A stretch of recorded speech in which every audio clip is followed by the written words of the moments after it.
bersatu dengan alam, damai bahagia di kalbu. Hidup mulia berpanca, gaya indah penuh makna. Suara alam segarkan jiwa nan gersang. Nurani dambakan hidup, damai alami tenang. Kembali pada alam, keluargaku yang sejati. Walau aku kecil bagaikan pasir samudra, namun dapat ku rasakan aliran darah tubuhku. Bersama sungai dan samudra serta air pepohonan, satu sumber dari semesta nan agung. Karya Tuhan Maha Pengasih, semua makhluk satu adanya. Kita semua tiada beda, berjuang lestarikan kehidupan. Kala hati berpaling, alam kan semakin indah. Kuasa kasih tiada tara.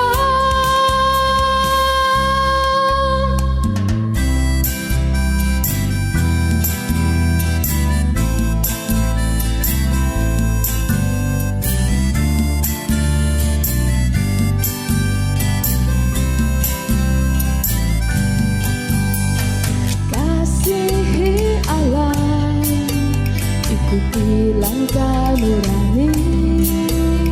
Hidup satu dengan alam, damai bahagia di kalbu. Hidup mulia berpanca, gaya indah penuh makna. Suara alam segarkan jiwa nan gersang. Nurani dambakan hidup, damai alami tenang. Kembali pada alam, keluargaku yang sejati. Walau aku kecil bagaikan pasir samudra, namun dapat ku rasakan aliran darah tubuhku. Bersama sungai dan samudra serta air pepohonan, satu sumber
Selamat sore, bertemu lagi bersama kami di Mimbar Agama Buddha. Pada kesempatan kali ini, semoga kedamaian, ketenangan, dan kesejahteraan selalu bersama Anda dan keluarga. Pada tema kali ini kita akan membahas kembali mengenai etika dan pola hidup sehat nabati. Dengan lagu pembuka tadi, lagu Mengasihi Alam, lagu yang sangat luar biasa menyejukkan hati kita semua, yang membuat kita pentingnya untuk mengasihi alam. Di sini saya tidak sendiri, saya bersama seorang kepala Wihara Maitreya Duta. Beliau bernama Pandita Ali SPD BMPD. Selamat sore Pandita. Selamat sore, Namo Buddhaya. Sehat selalu. Sehat ya, luar biasa. Dan saya bersama seseorang ketua Indonesia Vegetarian Society. Beliau bernama Pandita Muda Johnson Susanto SPDB. Ya. Selamat sore Pandita. Selamat sore. Ya. Sehat bahagia selalu ya. Ya, sehat selalu. Ya, luar biasa ya, dengan kita melihat senyum dari dua narasumber ini makin membuat hati kita menjadi semakin damai tentunya pemirsa. Baik ya, Pandita Ali dan Pandita Johnson. Pada kesempatan yang kemarin kita sempat membahas bahwa banyak sekali ya mengenai etika dan pola hidup sehat nabati ini, mulai dari segi lingkungan ya dan spiritual. Kalau kita masuk ke bagian lebih dalam lagi, apa sebenarnya manfaat vegetarian itu dan dampak positifnya secara luas ya? Pandita Ali dulu, silakan. Baik, kita sapa kembali ya. Salam sehat, salam bahagia bagi kita semua. Dan pemirsa, berbahagia sekali pada kesempatan kali ini kembali hadir, berbagi, sharing bersama terkait daripada pola hidup vegetarian, pola hidup nabati, di mana sesuai dengan kebutuhan zaman, tuntutan zaman, kita sangat mempedulikan akan kesehatan, ya, mempedulikan akan lingkungan, dan mempedulikan akan kualitas hidup seseorang. Untuk itu, dengan melalui pola hidup nabati, pola hidup vegetarian yang menjadi sebuah lifestyle pada masa sekarang ini, mengajak kepada kita, mari kita bersama-sama dapat menjalani hidup, mengisi hidup, ya, mengasihi segala bentuk kehidupan. Dengan demikian, kita pun dapat menjadi seorang pribadi, menjadi seorang yang memiliki karakter di dalam etika ini. Ya. Jadi di dalam hal terkait etika dalam pola hidup nabati, di mana kita mulai dari diri kita, bagaimana etisnya, bagaimana kita mengasihi segala bentuk kehidupan, kita mengikat sebab jodoh yang baik, hingga akan terbangun sebuah keharmonisan dari segalanya. Untuk itulah berpesan kepada kita semua, mari kita belajar bersama meningkatkan kualitas diri dengan sebaik mungkin. Ya, baik. Jadi pesan yang disampaikan Pandita Ali di sini adalah kita harus mengembangkan etika dan kita harus merendahkan hati untuk kita belajar sebaik mungkin ya di sini ya. Oke, baik, kita langsung ke Pandita Johnson. Apa manfaat vegetarian dan dampak positif secara luas? Kami persilakan. Ya, terima kasih Singgi.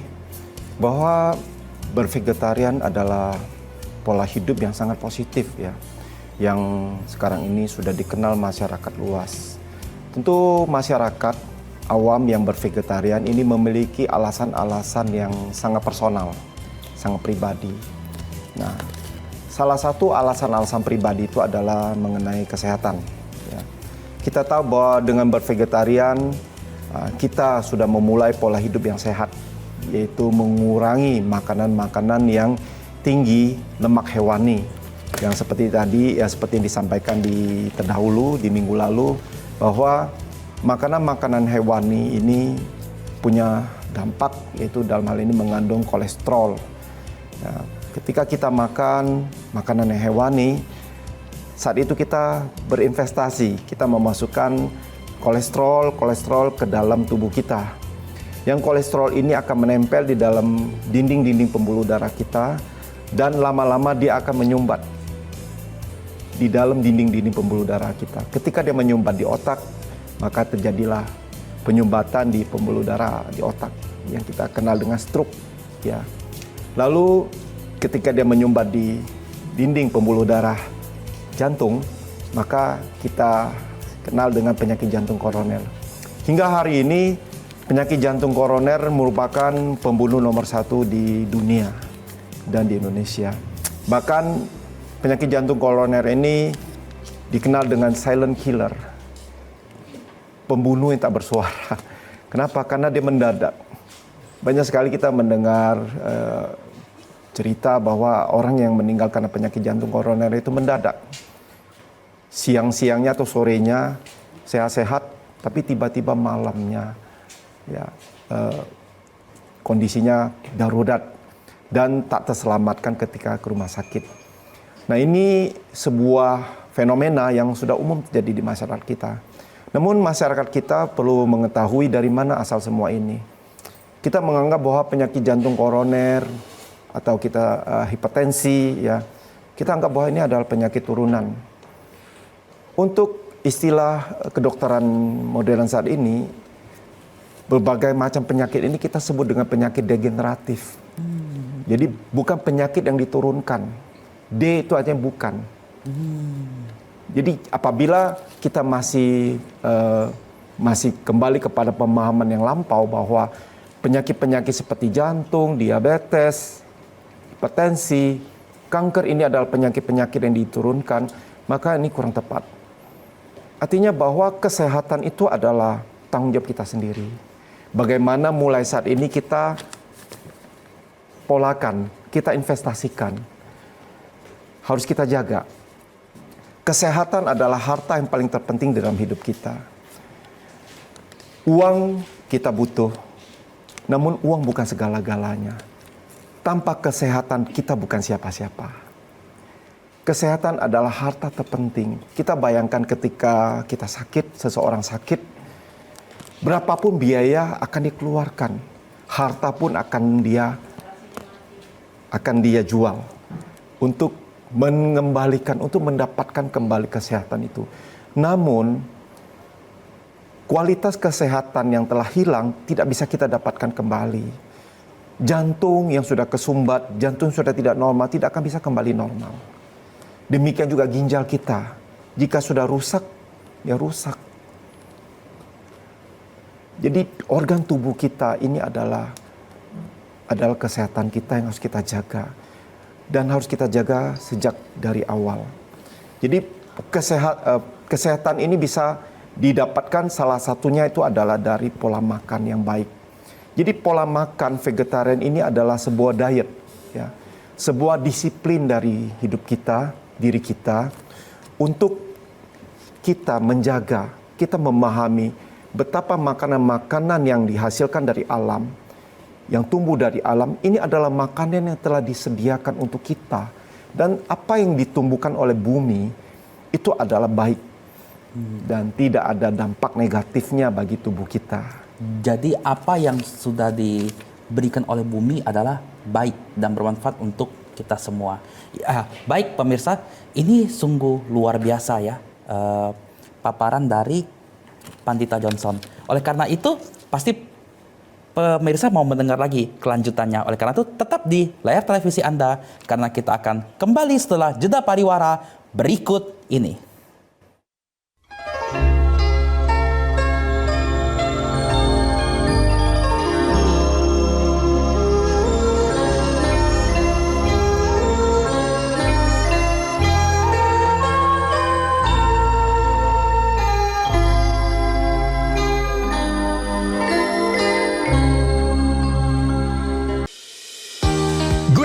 Migrasi siaran TV analog ke digital, TVRI akan memulai tahapan analog switch off di 11 kota dan Batam dan akan dilanjutkan secara nasional mulai 2 November 2022. Siaran TVRI sudah dapat ditonton melalui TV digital. Terdiri dari 4 kanal digital, Kanal 1 TVRI Nasional, Kanal 2 TVRI Daerah, Kanal 3 Budaya, dan Kanal 4 Olahraga. Siaran TV digital dapat dinikmati dari televisi yang telah dilengkapi perangkat digital atau dengan televisi lama menggunakan set-top box. Siaran TV digital memberikan kualitas gambar yang bersih, suara jernih, dan beragam konten secara gratis. Yuk beralih ke digital. TV digital bersih, jernih, canggih. Yuk nonton siaran televisi digital. Bagaimana ya cara menangkap siaran televisi digital? Pertama, pastikan di daerah Anda sudah ada sinyal siaran televisi digital. Kedua, gunakan antena UHF di dalam atau di luar rumah Anda. Ketiga, pastikan televisi Anda sudah dilengkapi penerima siaran digital DVB T2. DVB T2 merupakan jenis sinyal yang digunakan Indonesia dalam penyiaran televisi digital. Keempat, pilih autoscan, lalu pindai televisi Anda. Bagaimana jika televisi Anda masih analog? Pasangkan set-top box, televisi Anda otomatis menangkap siaran digital.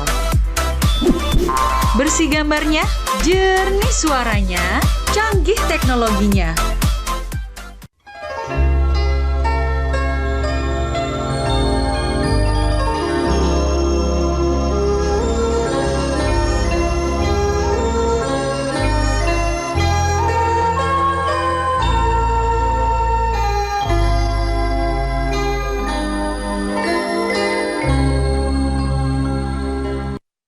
Masih bersama kami di TVRI Sumatera Selatan dengan tema etika dan pola hidup sehat nabati bagian kedua.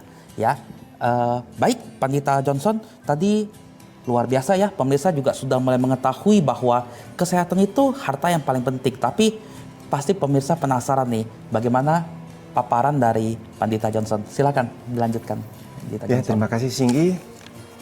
Di dalam sebuah jurnal yang disampaikan oleh American Medical Association, ya, atau kita sebut di sini ya seperti IDI gitu ya, itu menyampaikan bahwa 90-97% kanker dapat dihindari dengan diet vegetarian. Jadi jika kita bervegetarian, maka kita sudah mengurangi begitu besar resiko penyakit kanker. Penyakit kanker bukanlah penyakit yang diturunkan dan bukan penyakit yang menular. Tapi penyakit kanker itu adalah muncul dari sel tubuh yang mati, lalu dia hidup kembali atau kita sebut seperti zombie di dalam tubuh kita. Ya. Nah, dari mana sel kanker ini? Sel kanker ini adalah hadir ketika kita banyak mengkonsumsi makanan yang bersifat asam. Jadi semua makanan atau produk hewani itu bersifat asam. Dan asam yang masuk ke dalam tubuh kita ini yang akan menghidupkan kembali sel-sel kanker itu dan menyerang balik imun tubuh kita. Jadi kanker itu bukan penyakit menular, tapi kanker itu adalah sel tubuh yang mati lalu hidup lagi dan menyerang kembali ke tubuh kita, dan dia akan menyebar. Dia akan masuk ke organ-organ tubuh kita yang kita sebut dengan ada istilah stadium 1, stadium 2, stadium 3, dan stadium 4. Dan dia begitu menyebar dan tidak terselamatkan lagi. Dan kita lihat bahwa kanker sekarang ini sudah menjadi fenomena yang begitu luas. Banyak masyarakat berpikir bahwa kanker bisa disembuhkan dengan radioterapi ataupun kemoterapi.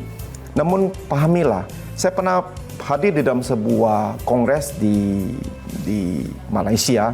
Di situ ada seorang dokter yang menyampaikan, membuat sebuah buku yang judulnya adalah How Singapore People Die. Sungguh berani dokter ini menulis itu. Dia adalah seorang pakar kemoterapi dan terapi. Dokter ini mengatakan bahwa tingkat keberhasilan dari kemoterapi itu hanya 3%. 3% ya? Ya. Berarti bukunya tadi adalah How Singapore People Die. Jadi itu bagaimana orang Singapura itu meninggal ya, bagi yang kurang tahu itu. Oke, Ya, silakan. buku ini sangat kontroversial. Mungkin kalau di Indonesia buku ini akan dilarang ya. Namun karena ini adalah Singapura, buku ini karena ini sudah cukup lama, sudah hampir 15 tahun saya ikut kongres ini. Tapi dokter ini berani menyampaikan ini. Dia melihat sendiri fakta bagaimana banyaknya orang kemoterapi itu tidak sukses. Ya, berapa banyak orang yang berhasil survive atau defense menjadi penyintas dari kanker. terutama jika di wanita adalah kanker payudara. Dan kanker-kanker paling umum yang terjadi saat ini adalah kanker payudara, kanker usus besar, ya. Kemudian kanker prostat, yang ini pada umumnya banyak dialami oleh masyarakat kita. Ya. Namun kita lihatlah berapa banyak mereka bisa defense yang bertahan hidup. Mereka masuk ke rumah sakit itu seperti nginep di hotel saja. Keluar dari rumah sakit, kembali lagi ke rumah sakit, bahkan pergi ke luar negeri. Dan ini menjadi hal yang miris bagi masyarakat kita. Seharusnya kita mulai memahami bahwa dari mana sumber dari penyakit ini. Bahwa seseorang yang sudah kena penyakit kanker, dia mau tidak mau, suka tidak suka, dia harus berhenti makan daging jika dia ingin ada harapan sembuh. Dan ini sudah banyak bukti, survivor kita, penyintas-penyintas kanker kita yang mereka hingga hari ini mereka tetap sehat dengan menerapkan pola hidup diet nabati. Artinya dia menghindari sama sekali makanan asupan gizi dari hewani ini. Itu yang paling utama. Kemudian dari American Medical Association juga menyampaikan sebuah laporan bahwa gini, seseorang yang merokok dan makan daging, maka dia beresiko terkena penyakit jantung koroner itu adalah 75%. 75%? Yes. Wow, sungguh tinggi ya. Ya. Lalu seseorang yang tidak merokok, lalu mengkonsumsi daging, dia beresiko terkena penyakit jantung koroner itu 50%. Berarti masih setengahnya ya? 50-50 masih. Jadi kita tidak bisa menjudge bahwa orang makan daging pasti kena jantung. Dan ini apa yang disampaikan oleh American Medical Association. Ya. Kemudian seseorang yang tidak merokok, tidak makan daging, tapi masih mengkonsumsi produk hewani berupa susu maupun telur, maka dia masih beresiko terkena penyakit jantung koroner sebesar 38%. 38% ya? Jadi beda tipis dengan yang makan daging. Namun seseorang yang tidak merokok, tidak makan daging, dan tidak mengkonsumsi produk hewani baik susu maupun telur, dia mengkonsumsi diet nabati, maka dia resiko penyakit jantung koroner hanya 14%, sangat rendah sekali. 14%. Jadi ini kembali kepada pilihan kita. Apakah kita ingin aman dari resiko penyakit jantung koroner, maka sebaiknya kita mulai mempolakan hidup kita dengan sehat nabati. Ya. Berarti pemirsa bisa melihat bahwa ini adalah sebuah pilihan, ya. Betul. Pilihan ya, Pandita, bahwa sehat itu adalah pilihan. Jadi kita harus memperhatikan, bisa dibilang sumbernya dari mana sehat ini datang, dan melalui pola diet sehat nabati ini. Tapi saya sedikit penasaran, Pandita. Tadi Pandita bilang orang yang merokok ya, dan dia makan daging itu sampai 85% dia koroner. 75%. 75%. Ya. Bagaimana jika seseorang itu plus minum kayak gitu, minum minuman keras? Apakah pernah ada tahu sesuatu mengenai ini? Ya, kalau minuman keras atau kita sebut alkohol itu lebih kepada menyerang kepada lever. Ya, jadi kalau seseorang banyak mengkonsumsi alkohol, maka dampaknya utama adalah ke lever. Ya, jadi bukan ke jantung tapi ke lever. Namun bisa saja seseorang yang terlalu mabuk, akhirnya jantungnya terlalu terpicu dan bisa juga menyerang ke jantung. Namun sesuatu yang harus kita pahami bahwa berbagai macam penyakit degeneratif ini adalah bukan penyakit keturunan ya. Jadi sama-sama kita jaga ya, bahwa kita jangan berpikir bahwa karena orang tua kita punya histori penyakit seperti jantung, seperti diabetes, seperti hipertensi, lalu kita pasrah. Oh, orang tuaku juga udah punya riwayat itu, artinya saya juga akan menurunkan itu. Bukanlah demikian. Oke, ya baik ya. Ini informasi yang sangat bagus untuk pemirsa bahwa kanker bukan degeneratif. Kanker pun termasuk kantong kering. Enggak ya, kayak gitu ya. Jadi oke, kita langsung masuk ke sesi pertanyaan ya. Kita mulai buka dari ya silakan bagi yang ingin bertanya.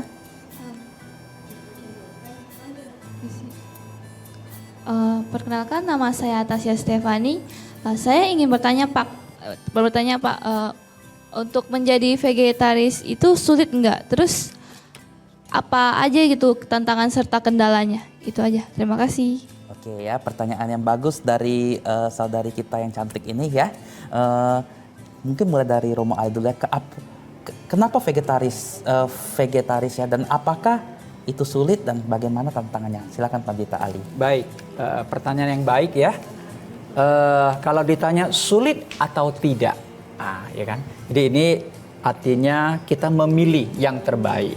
Pada dasarnya setiap orang itu mencintai kesehatan dan menginginkan kesehatan. Kesehatan itu diri kita, mahal sekali harganya. Tadi sudah disampaikan, ya.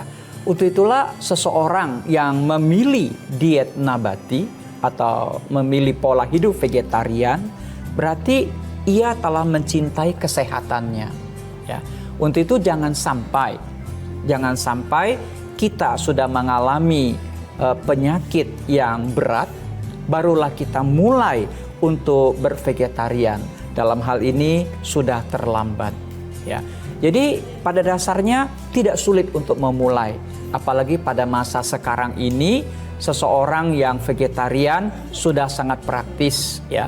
Seperti kalau kita memesan menu makanan, sudah banyak produk-produk online yang bisa kita pesan dari GoFood dan segala macam, sangat praktis di berbagai kota. Bahkan kita juga bersyukur ya, kita di Palembang kita ada beberapa rumah sakit juga membantu ya, khususnya rumah sakit Caritas yang sudah kerjasama dengan IVS Pak Johnson pada beberapa waktu lalu juga membantu pasien sebagai penyembuhan dengan pola nabati. Jadi menyarankan juga kepada pemirsa bagaimana membantu kesehatan kita dengan pola hidup sehat, pola nabati, pola vegetarian.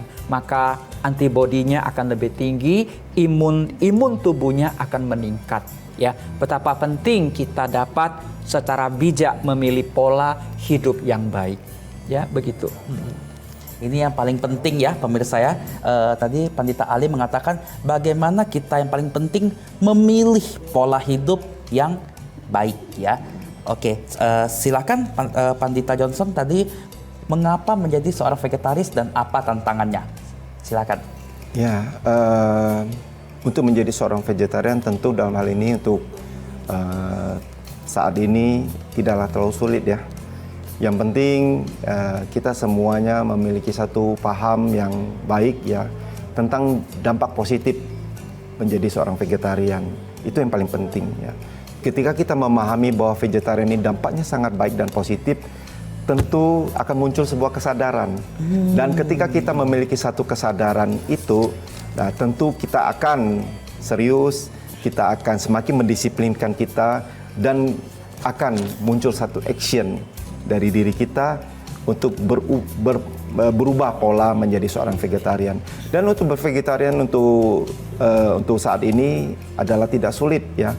Sangat banyak sekali rumah makan vegetarian yang ada di kota Palembang ini, bahkan di Indonesia ini. Bahkan vegetarian juga tidak harus di rumah makan. Di rumah-rumah juga bisa kita lakukan. Karena sebetulnya memasak vegetarian itu jauh lebih sederhana daripada mengolah makanan-makanan non-vegetarian. Kita bayangkan bahwa kita dengan mudah bisa mendapatkan produk-produk makanan nabati yang sehat dengan harga yang terjangkau. Ya kan, apalagi sekarang ini dunia dilanda krisis ya. Saatnya kita untuk hidup dalam pola yang ekonomis ya, mengurangi biaya-biaya hidup yang tinggi. Ya, daging mahal ya, minyak goreng pun mahal ya. Tapi sayur-sayuran, buah-buahan itu adalah masih tetap murah, masih terjangkau. Sepotong tempe masih harganya 6.000, 7.000 masih bisa kita jangkau. Ya, dan sepotong tempe itu bernilai gizi yang sangat tinggi. Bahkan dalam sepotong tempe itu mengandung kandungan gizi yang sangat lengkap. Di dalam tempe bahan bakunya adalah kedelai, itu adalah memiliki kualitas protein yang tertinggi dibandingkan produk-produk hewani yang lain. Sepotong tempe itu mengandung 34% protein dibandingkan produk hewani.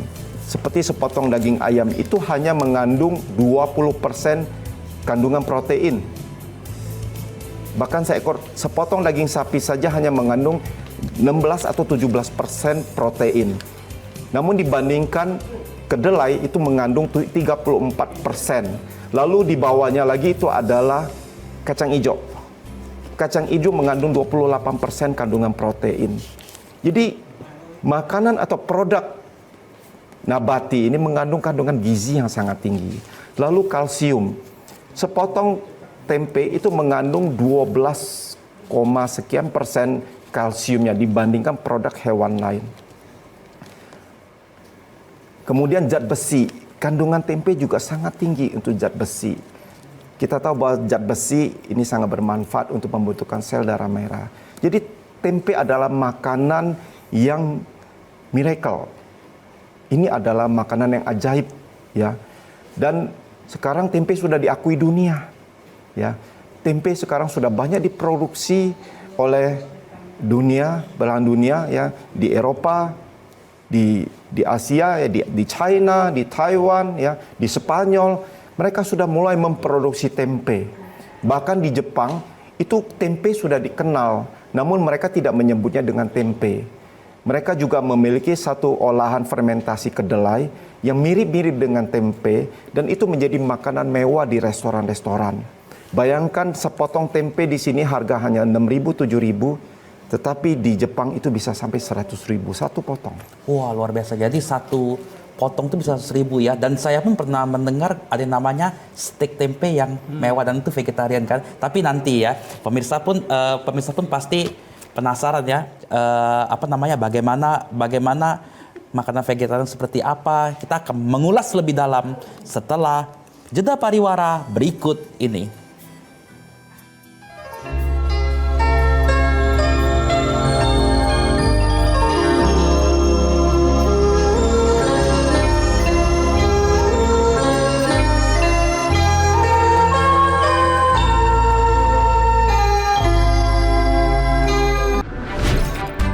Halo semuanya, aku Modi, maskot TV Digital Indonesia.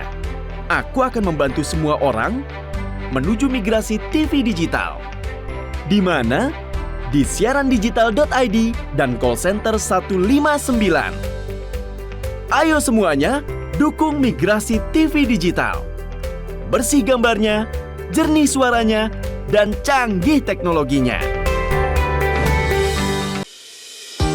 Guna mendukung migrasi siaran TV analog ke digital, TVRI akan memulai tahapan analog switch off di 11 kota dan Batam, dan akan dilanjutkan secara nasional mulai 2 November 2022. Siaran TVRI sudah dapat ditonton melalui TV digital.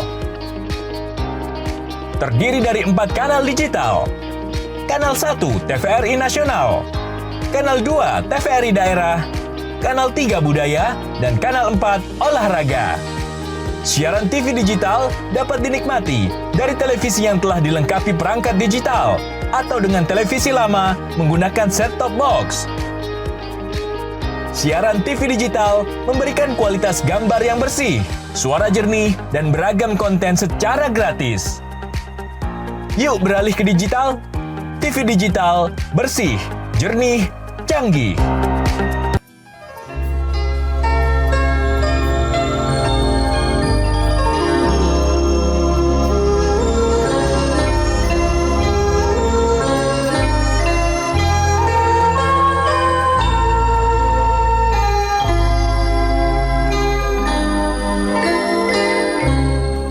Masih bersama kami di Mimbar Agama Buddha dengan tema Etika dan Pola Hidup Sehat Nabati. Tadi Pandita Johnson mengatakan bahwa protein ya, tempe itu memiliki 34% protein, lebih tinggi daripada ayam 20% dan sapi 16% serta kacang hijau pun 28%. Nah, bagi pemirsa yang nge-gym, ini saatnya pola hidup vegetaris ini sungguh membantu para pemirsa semua. Ya, baik, silakan dilanjutkan, Pandita Johnson.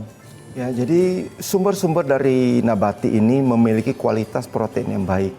Oleh karena itu, yang menyampaikan ini adalah jurnal-jurnal kesehatan dari para ahli. Ya, dalam hal ini kita sebagai seorang vegetarian, kita percaya bahwa menjadi seorang vegetarian itu tidaklah sulit dan tidak akan kekurangan gizi.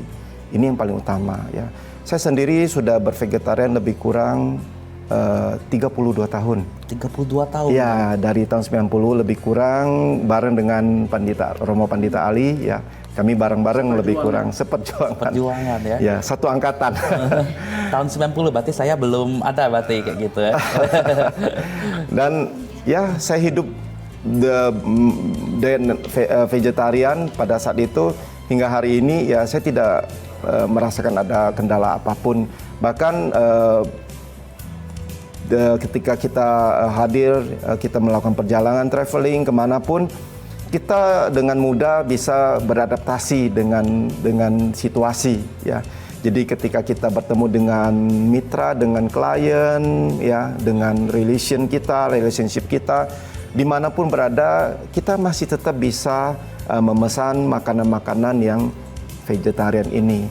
Di hotel-hotel, di restoran semua sekarang vegetarian friendly. Artinya mereka bisa menyajikan menu-menu vegetarian. Chef-chef sekarang banyak tahu tentang menu-menu vegetarian kok. Jadi sekarang vegetarian bukanlah menjadi satu tantangan serius ya. Mudah sekali ya. Bahkan dampaknya akan terasa banget. Banyak kok testimoni dari mereka-mereka yang sudah menjadi vegetarian. Mereka merasakan tubuh mereka jauh lebih enteng, lebih ringan, lebih fresh, lebih seger gitu dari sebelumnya ketika mereka tidak vegetarian. Bahkan dengan diet nabati kita bisa menurunkan berat badan kita ya. Karena diet nabati ini adalah makanan yang kaya dengan serat. Jadi yang membuat kita gampang naik berat badan ini karena kita tinggi karbo ya, tinggi lemak ya. Nah, dengan diet vegetarian kita bisa menurunkan berat badan kita secara alami ya, tanpa dipaksa. Tubuh kita tidak bisa dipaksa. Sekarang kan banyak produk-produk ya, suplemen ya, ingin kurus dalam seminggu segala macam. Dan ini tidak nature, tidak alami, dan ini bahaya ya. Kenapa? Karena tubuh kita tak bisa instan. Tubuh kita bisa berubah secara perlahan-lahan ya. Oleh karena itu bagi pemirsa yang ingin menurunkan berat badan ya, bisa memulai dengan diet nabati atau vegetarian ya. Berbaik, jadi ya. Kita kurangi makanan yang kaya karbo ya, karbohidrat, kemudian lemak hewani ya. Percayalah, berat badan Anda akan turun secara alami ya, dan Anda akan mendapatkan manfaat kesehatan yang lebih optimal. Buktikan. Buktikan ya para pemirsa semua ya. Jadi dan dia turunnya perlahan-lahan ya. Jadi Deddy Corbuzier pernah bilang bahwa kalau mau turun instan gampang katanya tuh. Buka kapsul botol ya, buang semua isinya, terus ambil lagi satu-satu, buang lagi sampai 6 kali satu hari. Pasti kurus itu katanya, instan 1 minggu. Tapi di balik instan pun juga itu ada prosesnya ya, kayak gitu ya. Oke, baik, menarik. Terima kasih Pandita Johnson. Baik, berikutnya kita akan masuk ke pertanyaan berikutnya. Kami persilakan dari sebelah kanan saya. Terima kasih Pak. Di sini saya ingin bertanya bagaimana cara kita menjadi seorang vegetarian yang sehat. Sekian, terima kasih. Ya, terima kasih pertanyaannya. Jadi untuk Pandita Ali dan Pandita Johnson, ya, pertanyaannya bagaimana menjadi seorang vegetaris yang sehat? Silakan ya. Pandita Ali. Memang, terima kasih pertanyaannya. Memang ada pepatah mengatakan sehat itu mahal atau ya, sehat itu mahal. Ya, untuk itulah seseorang yang telah memilih pola makanan vegetarian ataupun nabati, tentu ia pun tahap selanjutnya wajib memahami bagaimana pola hidup sehat, bagaimana pola makan sehat. Ya, jadi bukan hanya makanan yang kita prioritaskan, namun cara mengolah makanan itu menjadi hal yang penting. Ya, bukan berarti kita vegetarian lalu kita hari-hari makan segala macam produk yang instan, produk yang fast food, ya goreng-gorengan berlemak, itu pun menjadi tidak sehat.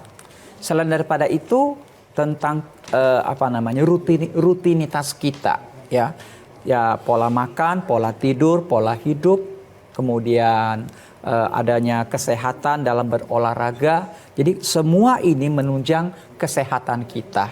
Ya, tentu pengaruh yang terbesar dari apa yang kita makan, ya, yang akan mempengaruhi kesehatan yang paling besar. Untuk itulah ingin sehat selain daripada memulai dengan vegetarian, tahu cara mana pola makan, pola hidup yang baik. Jadi keseimbangan dalam hal ini. Baik. Ya, luar biasa ya, berarti keseimbangan dalam hal ini. Berarti keseimbangan antara pikiran juga tubuh, ya, pola makan itu semuanya sangat mempengaruhi ya pemirsa pastinya ya. Baik ya, silakan Pandita Johnson. Ya. Tadi sudah disampaikan oleh Romo Pandita Ali bahwa menjadi seorang vegetarian yang sehat dan baik itu kita harus seimbang ya. Ya, seperti sering kita dengar keseimbangan body, mind, and soul ya. Jadi kita harus seimbang ya, dari tubuh, jiwa dan pikiran kita ini harus seimbang ya. Jadi bagaimana kita sering menyeimbangkan jiwa dan tubuh kita di dalam keseharian kita ya. Kita perlu refreshing ya, kita perlu relaksasi, kita perlu istirahat yang cukup, kita juga butuh olahraga sehingga seimbang.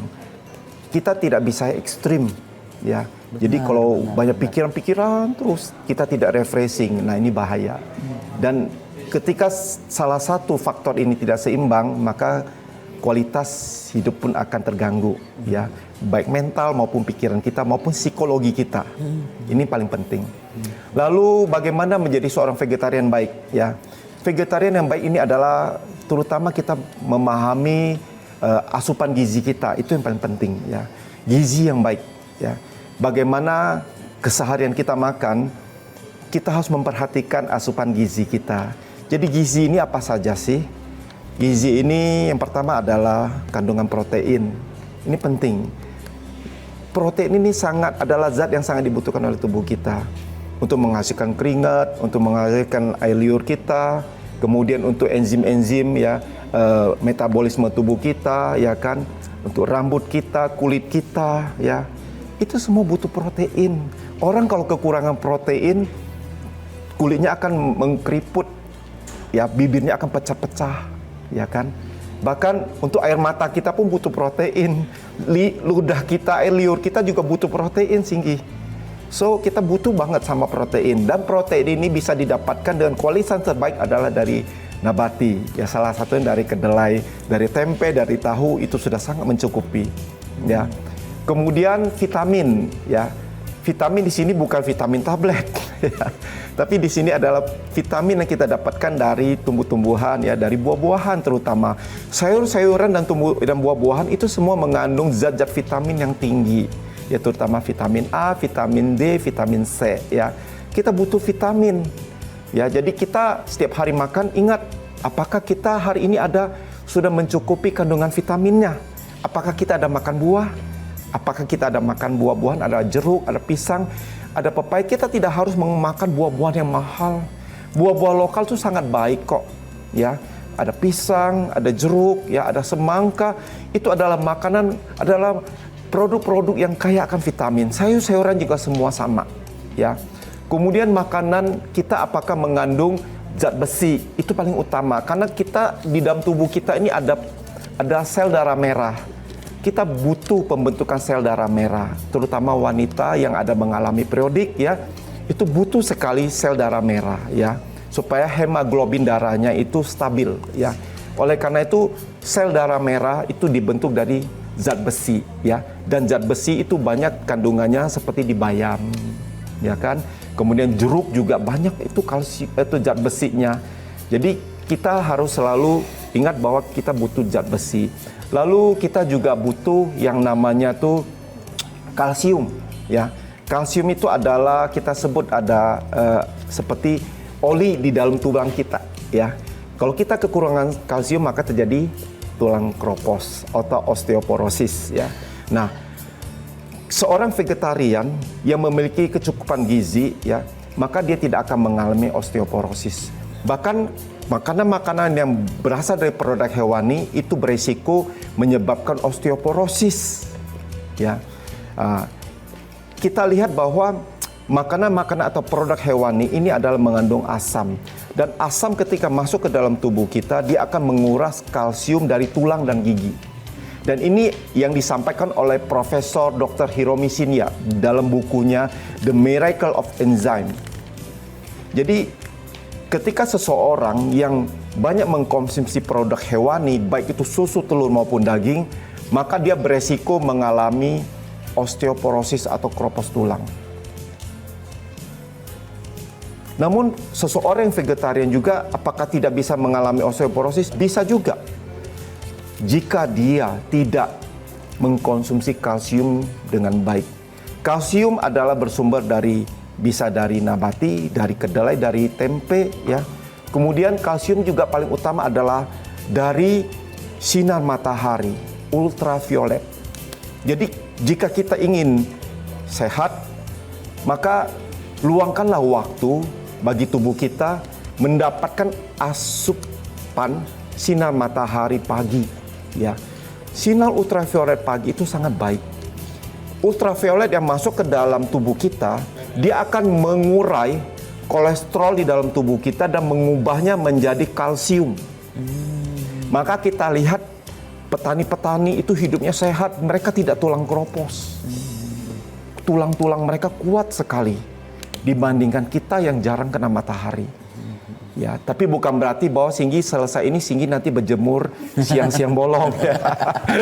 Bisa pingsan. Jadi sebetulnya sehat itu nggak perlu mahal kok ya. Sehat itu bisa murah asal kita paham. Jadi pemirsa jangan lupa ya setiap pagi untuk berjemur matahari ya. Cukup 10 menit, 15 menit. Nggak perlu sampai 1-2 jam ya, nanti gosong. Ya, jadi sehat itu murah dan bisa gratis lagi. Alam sudah memberikan kita sesuatu yang gratis ya. Jadi percaya deh bahwa kita cukup meluangkan waktu 10-15 menit untuk mendapatkan asupan sinar matahari, maka percayalah kebutuhan kalsium kita akan terpenuhi ya. Ya, jadi pemirsa ya, sehat itu murah dan gratis ya, kayak gitu ya. Kecuali kalau misalnya seperti orang bule ya, dia sejam 2 jam buat ngitemin nggak apa-apa ya, Pandita ya, kayak gitu ya. Oke, baik, menarik. Berikutnya kita, nah ini pertanyaan menarik nih. Tadi kita sudah berbicara banyak ya, Pandita, mengenai vegetarian. Apakah vegetarian ini ada organisasinya? Kalau memang ada, apa saja kegiatannya? Tapi nanti jangan dijawab dulu ya. Pemirsa pun pasti penasaran karena kita akan kembali setelah jeda pariwara berikut ini.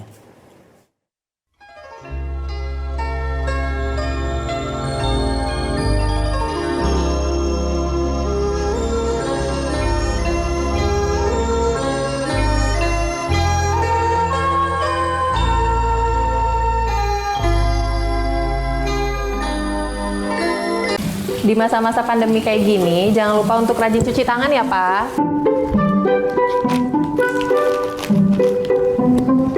Pak, hand sanitizer kita habis loh. Nanti jangan lupa beli ya. Tenang, Ma. Papa masih punya satu lagi kok.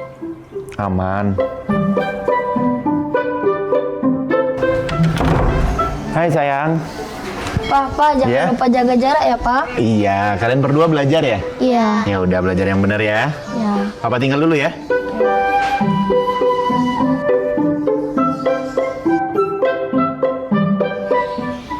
Tuh kan, Pak. Anaknya udah ingetin jaga jarak, maskernya juga jangan lupa dipakai dong. Makasih ya, Ma.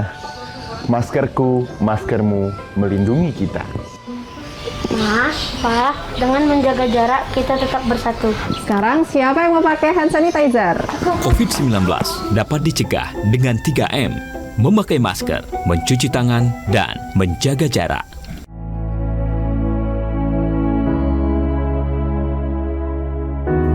Pemirsa TVRI, pandemi COVID-19 belum berakhir. Sesuai anjuran Presiden, kita semua wajib pakai masker. Jangan pernah lepas masker saat bertemu orang lain. Mari disiplin. Indonesia pulih, Indonesia bisa.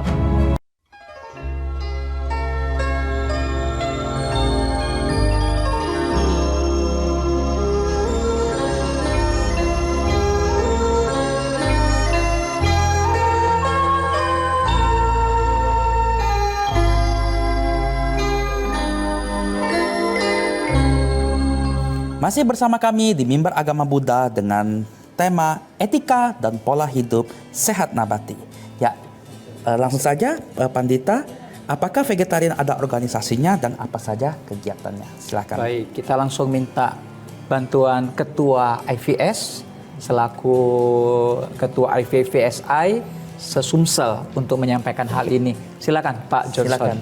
Ya, satu pertanyaan yang sangat baik sekali, Singgi, bahwa organisasi vegetarian ini sudah ada ya sejak tahun 1908. 1908. Ya, pertama kali dibentuk organisasi vegetarian dunia itu adalah di Dresden di Jerman tahun 1908. Jadi hingga saat ini masih tetap berdiri IVU ya. Sudah lebih kurang 100 tahun lebih ya berarti. Bahkan jauh sebelumnya itu di tahun 1860 itu di UK, di Inggris sendiri sudah ada organisasi vegetarian. Namun pada saat itu tidak diresmikan secara dunia ya. Lalu dibentuklah organisasi vegetarian ini pada tahun 1908 di Jerman. Jadi jika kita mengatakan bahwa vegetarian ini apakah identik dengan agama ataupun suku, maka kita mengatakan bahwa vegetarian bukanlah identik dengan agama ataupun suku, tapi vegetarian itu adalah universal ya. Dan ini terbukti bahwa vegetarian sendiri bukan lahir di Tiongkok, bukan lahir di India organisasinya, tapi di Jerman. Jadi IVU atau International Vegetarian Union itu adalah induk organisasi vegetarian dunia. Lalu di Indonesia, cabang dari IVU itu kita kenal dengan Indonesia Vegetarian Society atau IVS seperti yang ada di logo saya ini ya. Nah, organisasi Indonesia Vegetarian Society ini lahir di Indonesia tahun 1998 ketika Krismon ya. Lahirlah 90 tahun kemudian kurang lebih. Ya.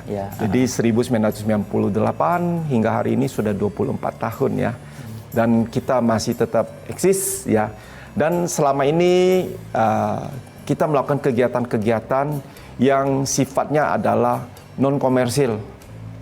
Ya, jadi kita di sini semua adalah merupakan unpaid volunteer. Kami adalah relawan-relawan yang gratis, yang tidak dibayar, yang tidak diberi angpau ya. Jadi apa saja sih kegiatan kita di Indonesia Vegetarian Society ini? Ya, kita melakukan penyuluhan-penyuluhan ya kepada masyarakat tentang pola gizi seimbang ya. Kita mengadakan seminar-seminar ya ke masyarakat umum ya tentang apa manfaat dari diet nabati ini. Kita menghadirkan juru bicara yang kompeten dalam hal ini. Biasanya kita mengundang Bapak Dr. Andes Susianto, MKM, selaku pakar gizi kita. Dan beliau sudah mendunia. Beliau sudah menjadi seorang pembicara ya keliling dunia dari Eropa, Amerika, bahkan Asia ya.